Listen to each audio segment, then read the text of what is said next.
نحمده ونصلي ونسلم على رسوله الكريم أما بعد ووجبت حاجات الأولاد إلى الآباء وحدبهم عليهم بالطبع أن يكون تمرين الأولاد على ما ينفعهم فطرة إلى آخره۔ یہاں سے تدبیر المنزل کی دوسری بات کا تذکرہ ہے۔ میں نے پہلے بتلا دیا تھا کہ تدبیر المنزل کے اندر امام شاہ ولی اللہ محدث دہلوی رحمہ اللہ نے 4 چیزوں کا ذکر کیا ہے۔ پہلی چیز نکاح ہے، جس کے اوپر تفصیلی گفتگو ہو چکی اور جس کے ضمن میں ایک اہم بات جو متع سے متعلق تھی، ساتھیوں کے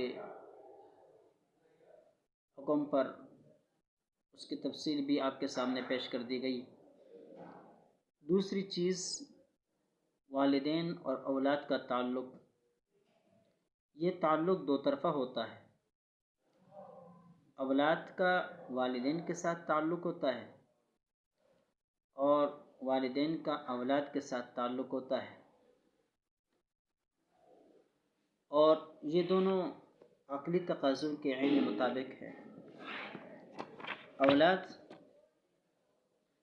اپنے بچپنے میں قدم قدم پر زندگی کی ہر لمحے پر والدین کی محتاج ہوا کرتی ہے،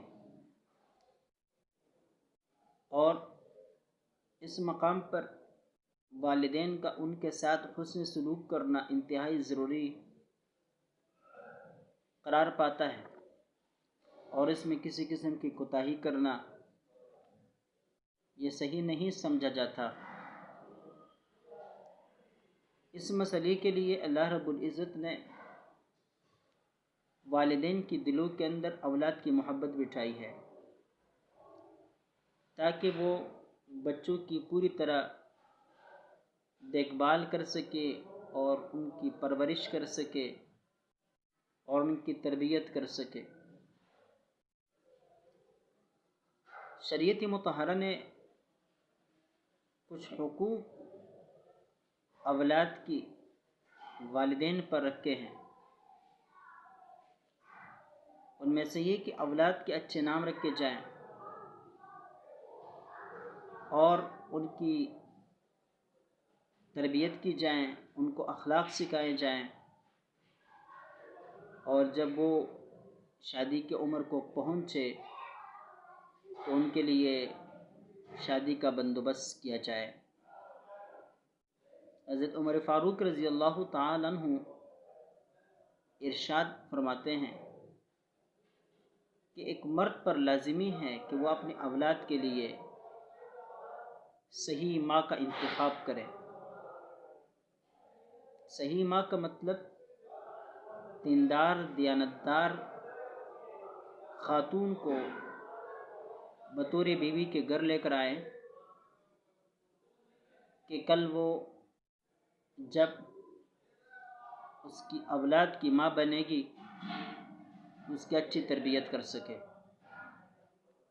اسی بنا پر ایک حدیث میں ہے، نبی پاک صلی اللہ علیہ وسلم نے فرمایا، عورت سے 4 چیزوں کی وجہ سے شادی کی جاتی ہے یا ان کو پسند کر دیا جاتا ہے: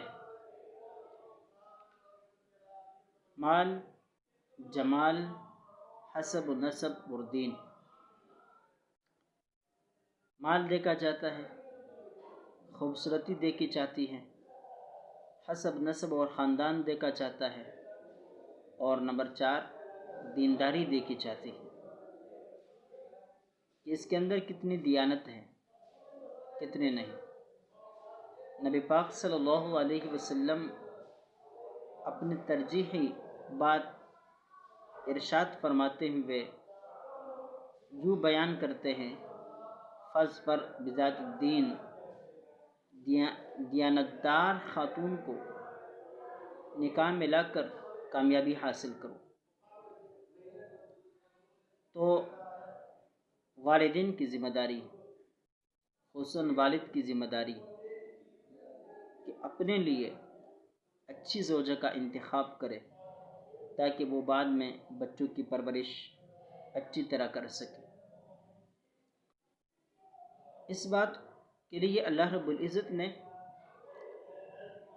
والدین کے دلوں کے اندر اولاد کی محبت ڈالی، اور اسی محبت اور فطری شفقت ہی کا یہ ہم روز لمحہ بلمحہ مظاہرہ کرتے ہیں کہ والدین اپنے بچوں کے لیے اپنی زندگی کو داؤ پر لگا دیتے ہیں، لیکن ان کے لیے سہولت فراہم کرتے ہیں اور ان کو ہر ضرورت بہم پہنچا دیتے ہیں۔ ایک تو اولاد کا احتیاج، اور دوسرا والدین کے دلوں میں اولاد کی محبت، یہی چیز انسان کو اس بات پر آمادہ کرتی ہے کہ وہ اپنی اولاد کی دیکھ بھال کرے اور ان کی تربیت کرے۔ امام شاہ ولی اللہ محدث دہلوی فرماتے ہیں ان یکون تمرین الاولاد علی ما ینفعهم فطرۃ، یہ دو چیزیں یہ بات واجب کرتی ہیں کہ اولاد کی اس طرح تربیت کی جائے، ایسی چیزیں ان کو سکھائے جائیں جو ان کے لیے مستقبل میں فائدہ مند ثابت ہو۔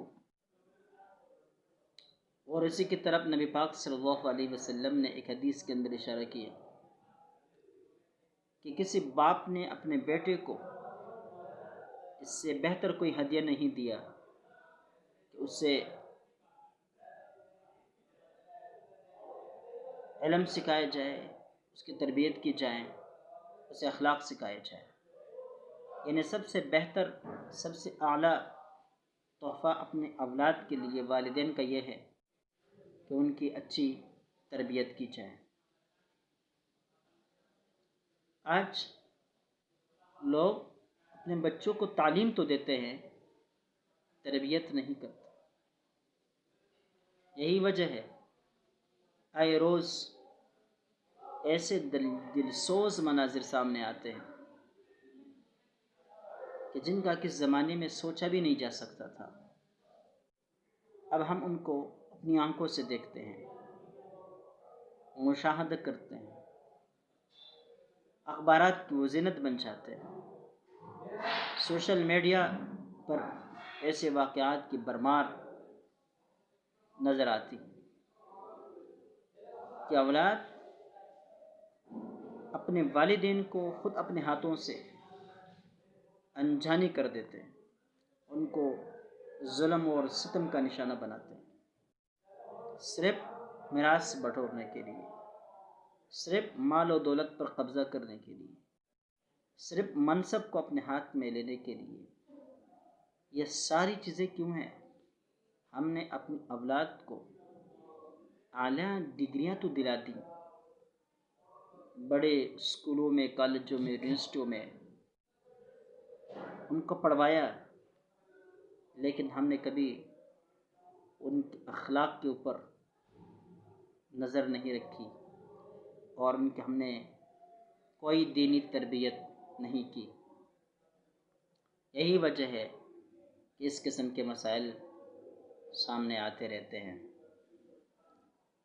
ایک شخص نے حضرت مولانا محمد یوسف لدھیانوی صاحب رحمۃ اللہ علیہ کے نام خط لکھا، اور اس میں یہ لکھا کہ میں نے اپنے بیٹے کو اعلیٰ تعلیم دلائی اور اسے امریکہ بھیجا، وہاں وہ تعلیم بھی حاصل کرتا رہا اور کچھ پیسے بھی بیچتا رہا، مطلب پارٹ ٹائم میں وہ کوئی کاروبار کرتا تھا تو تھوڑے بہت خرچہ بھیجا کرتا تھا۔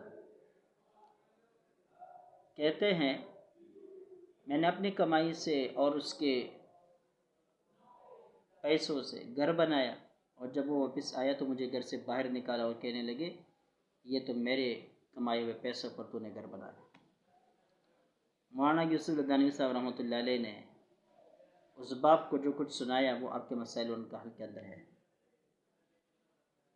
کہ تجھے مبارک ہو کہ تو نے اپنے بیٹے کو اعلیٰ تعلیم دلائی۔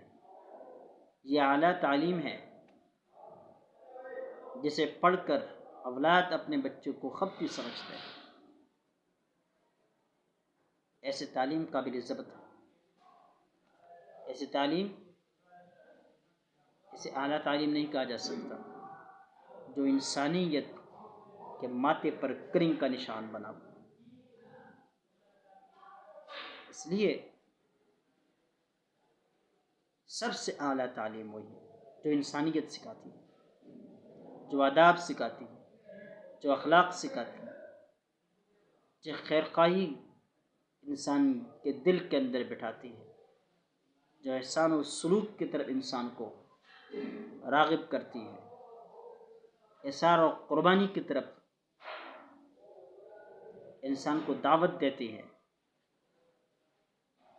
اور اپنے آپ کو مٹھا کر دوسرے کو مقام عطا کرتی ہے۔ ایسی تعلیم ہے کہ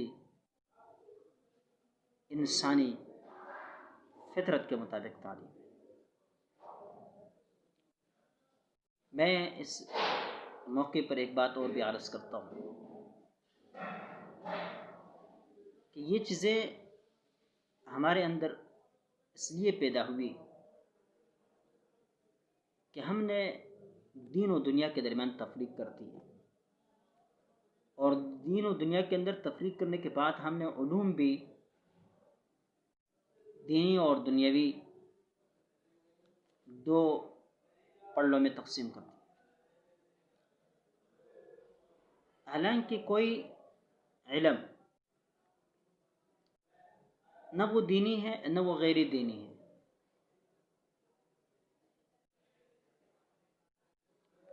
کسی بھی علم کو ہماری نیت اور ہمارا ارادہ دینی بنا دیتا ہے یا غیر دینی بنا دیتا ہے۔ قرآن پاک کا علم اگر احکام الہی کو جاننے، اس پر عمل کرنے اور دوسرے کو سکھانے کے لیے اور اس بنا پر اللہ کے تقرب حاصل کرنے کے لیے حاصل کیا جائے تو باعث فضیلت ہے، ثواب ہے، اللہ کی رضامندی کا بڑا ذریعہ ہے۔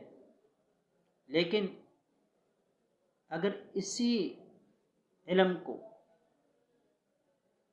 جو اٹل دینی علم سمجھا جاتا ہے دنیا داری کے لیے حاصل کیا جائے، مناظرہ اور بحث بازی کے لیے، حجت بازی کے لیے، لوگوں کے اوپر اپنی فوقیت ظاہر کرنے کے لیے حاصل کر دیا جائے تو حدیث میں ہے ایسا آدمی لم یرح رائحۃ الجنہ، یہ آدمی جنت کی بو بھی نہیں سونگھ سکتا۔ دوسری طرف اگر کوئی شخص ڈاکٹر بنتا ہے اور اس کی نیت خدمت خلق کی ہے، حلال روزی کمانے کی ہے، اور وہ اس راستے پر چلتے ہوئے تمام فرائض کا اہتمام کرتا ہے تو وہ بھی فرض کفایہ کی ادائیگی کرتا ہے، اس کو اس علم پر بھی ثواب ملتا ہے۔ علامہ شامی رحمہ اللہ نے مقدمۃ الشامی میں یہ چیزیں بڑی وضاحت کے ساتھ ذکر کر دی ہے کہ علوم فرض کفایہ میں کون کون سے علوم شامل ہیں۔ اس میں ڈاکٹری بھی شامل ہے، اس میں یہاں تک کہ حیاکہ بھی شامل ہے، درزی، موچی، یہ بھی ایک اسلامی معاشرے کے اہم افراد ہیں، اور معاشرے کی تکمیل تب ہوتی ہے جب اس میں ایک مضبوط عالم دین موجود ہو، جب اس میں ایک قاضی موجود ہو، جب اس میں ایک مدبر اور سیاستدان موجود ہو، جب اس میں ڈاکٹر موجود ہو، جب اس میں موچی موجود ہو، جب اس میں درزی موجود ہو اور ضروریات زندگی مہیا کرنے والے دیگر افراد موجود ہو، تب وہ معاشرہ کامل معاشرہ بنتا ہے۔ اس سے آپ اندازہ لگائیں کہ شریعت کتنی وسیع ذہن رکھتی ہے، سوچ رکھتی ہے، اور اس وسیع شریعت کو ہم نے چند علوم کے اندر منحصر کر دیا ہے، اور اسی وجہ سے ہم اب غلامانہ زندگی گزارتے ہیں۔ الاسلام یعلی ولا یعلی علیہ، اسلام بلند رہتا ہے، یہ مغلوب نہیں ہوتا۔ اب اسلام کی بلندی ایک معنوی ہے، ایک ظاہری ہے۔ معنوی بلندی دلیل کی طاقت، کہ دلیل کی بنا پر اسلام ہمیشہ کے لیے بلند ہے، بلند ہے اور بلند رہے گا۔ کوئی طاقت ایسی نہیں جو علم کی دنیا میں، دلائل کی دنیا میں اسلام کا اور مسلمانوں کا مقابلہ کر سکے۔ والذی ارسل رسولہ بالہدی ودین الحق لیظہرہ علی الدین کلہ، اللہ تعالیٰ نے پیغمبر کو بھیجا ہی اس لیے کہ اس اسلام کو، اس دین کو تمام دنیا کے اوپر غالب کر دے۔ دلیل کی بنیاد پر ہم غالب ہے اور رہیں گے۔ دوسری ظاہری غلبہ ہے، ظاہری بالادستی ہے۔ امام شاہ ولی اللہ محدث دہلوی رحمہ اللہ یہی فرماتے ہیں کہ اس سے ظاہری بالادستی مراد ہے، اور اسلام کو ظاہری بالادستی مسلمانوں کی غلبہ کی صورت میں ملے گی۔ کیوں؟ اس لیے کہ اسلام تو ایک معنوی چیز ہے، کوئی ٹھوس چیز نہیں جس کو ہم ہاتھ لگا سکے، جس کو ہم چھو سکے، جس کو ہم کاٹ سکے، جس کو ہم پی سکے، جس کو ہم سونگھ سکے، جس کو ہم جو ہے کسی اور ذریعے سے محسوس کر سکے، بلکہ اس کے غلبے کا تعلق مسلمانوں کے غلبے کے ساتھ۔ مسلمان اگر غالب ہے تو اسلام غالب ہے، مسلمان اگر غالب نہیں تو اسلام غالب نہیں۔ اور اب بتائیں اس دور کے اندر غلبہ کن علوم کے ذریعے سے حاصل کیا جا سکتا ہے؟ وہ علوم ہمارے لیے لازمی ہوں گے۔ وَأَعِدُّوا لَهُم مَّا اسْتَطَعْتُم مِّن قُوَّةٍ وَمِن رِّبَاطِ الْخَيْلِ، من قوت حاصل کرو، اور قوت کی تشریح ہر زمانے کے اعتبار سے اس زمانے کے موافق ہوگی۔ اس زمانے میں افرادی قوت سمجھی جاتی تھی، لہذا امت مسلمہ کی ذمہ داری تھی اپنے اندر افرادی قوت رکھے، جہادی طاقت، ٹریننگ یافتہ نوجوان اور اسلحہ۔ آج ٹیکنالوجی ہے، سائنس ہے، اور دیگر شعبہ زندگی ہے، جس ہر شعبے کے اوپر مسلمانوں کا قبضہ ہونا چاہیے، مسلمانوں کی نمائندگی وہاں ہونی چاہیے۔ تو یہ چیزیں اسی نیت سے جب حاصل کی جائے اور ان چیزوں کی خاطر دین کے جو دیگر فرائض ہیں وہ نہ چھوڑے جائیں، تو یہ بڑی عبادت بن جاتی ہے۔ اس حوالے سے جتنے بھی احادیث ہیں وہ ایک طویل سلسلہ ہے، طویل حصہ ہے ہمارے ارشادات نبوی کا، اور انشاءاللہ ہم آگے خلافت کی جب باس پڑھیں گے، سیاست کی جب باس پڑھیں گے، جو ہمارا اصل مقصد ہے اس پر تفصیل سے گفتگو کریں گے۔ بہرحال فرماتے ہیں کہ اپنی اولاد کو تربیت دیں، پورا دن سکھائے، ان کو اخلاق سکھائے، آداب سکھائے، انسانی معاشرت سکھائے اور معیشت سکھائے وغیرہ، یہ جو اہم اور ضروری چیزیں یہ ان کو سکھائے۔ وَأَوْجَبَ تَقَدُّمَ الْآبَاءِ عَلَيْهِمْ، اب اولاد کے جو حقوق والدین کے اوپر تھے امام شاہ ولی اللہ نے عقلی طور پر ان کا تذکرہ کر دیا۔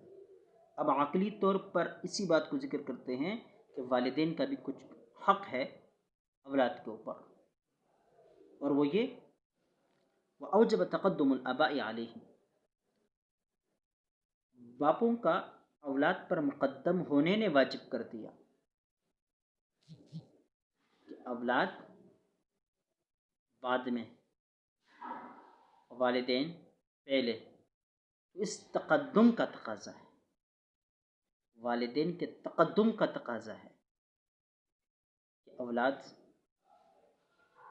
ان کے ساتھ حسن سلوک کرے۔ کیوں؟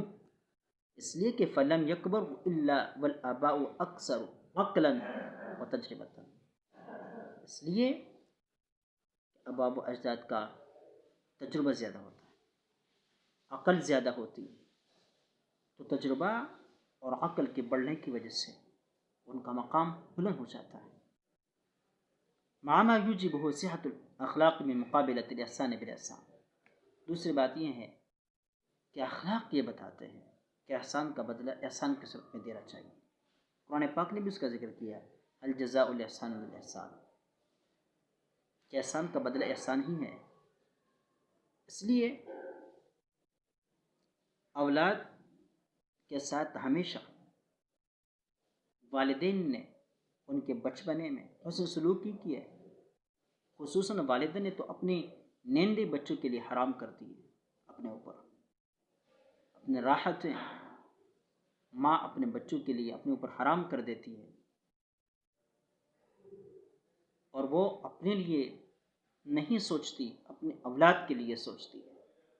وہ پہلے اپنے اولاد کو کھلاتی پلاتی ہے، بعد میں خود کھاتی پیتی ہے۔ یہ احسان کا اعلیٰ مقام ہے اور مرتبہ ہے جو ماں اپنے اولاد کے ساتھ کرتی ہے۔ اس وجہ سے حدیث میں ہے کہ حسن سلوک کے اعتبار سے ماں کا مقام اور مرتبہ باپ کی نسبت سے 3 گنا زیادہ ہے۔ تو فرمایا کہ والدین نے بچوں کے بچپنے میں ان کے ساتھ حسن سلوک کیا ہے، اسی حسن سلوک کا تقاضا یہ ہے کہ اس کا بدلہ حسن سلوک کی صورت میں دیا جائے۔ حدیث میں ہے کہ والدین کا اتنا بڑا مقام ہے کہ ان کے پاؤں کے تلے اللہ تعالیٰ نے جنت رکھی ہے، ان کو دیکھنا حج و عمرے کے ثواب کے برابر مقام رکھتا ہے۔ اور ایک حدیث میں بہت سخت وعید ہے کہ والدین کو ستانے والے کو دنیا میں بھی سزا دی جاتی ہے، اور ہم نظارہ کرتے رہتے ہیں جن لوگوں نے اپنے والدین کو ستایا ان کے بچے ان کو ستا رہے ہیں، جن لوگوں نے اپنے والدین کو تکلیفیں پہنچائی وہ نشان عبرت بن گئے ہیں۔ تو فرمایا کہ صحت اخلاق بھی اس بات کو واجب کر دیتی ہے کہ والدین کے ساتھ حسن سلوک کیا جائے۔ کیوں؟ وقد قاسوا فی تربیتہم ما لا حاجۃ الی شرحہ، حضرت کہتے ہیں کہ والدین نے ان کی تربیت میں، ان کی پرورش میں وہ تکلیفیں اٹھائی ہیں، اس کی شرح کرنے کی کوئی ضرورت نہیں، ہر جانتا ہے، ہر کوئی جانتا ہے۔ ان یکون بر الوالدین سنۃ لازمۃ، کہتے ہیں ان چیزوں کو مد نظر رکھتے ہوئے والدین کے ساتھ حسن سلوک کرنا یہ سنت لازمہ ہے، یعنی لازم ہونا چاہیے، ایک فرض، ایک ذمہ داری ہے، ایک فریضہ ہے۔ شریعت عسکری اس حوالے میں کوئی حکم نہ بھی کرتی، عقل اس بات کو واجب کر دیتی کہ والدین کے ساتھ اچھا سلوک کیا جائے، ان کا اکرام کیا جائے، ان کا احترام کیا جائے، اور جن باتوں میں ان کی ناراضی ہو ان باتوں سے اپنے آپ کو بچایا جائے، اور جن کاموں سے وہ خوش ہوتے ہیں وہ کام کیے جائیں، زندہ ہو ان کا احترام کیا جائے، وفات پا جائے تو ان کے لیے استغفار نیک اعمال کر کے ان کو اصالِ ثواب کیا جائے۔ یہ والدین کا اولاد کے اوپر حق ہے، اور امام شاہ ولی اللہ محدث دہلوی نے محض عقلی بنیادوں پر اس کو ذکر کیا ہے۔ اللہ رب العزت ہمیں سمجھنے کی توفیق عطا فرمائے۔ وآخر دعوانا ان الحمد للہ رب العالمین۔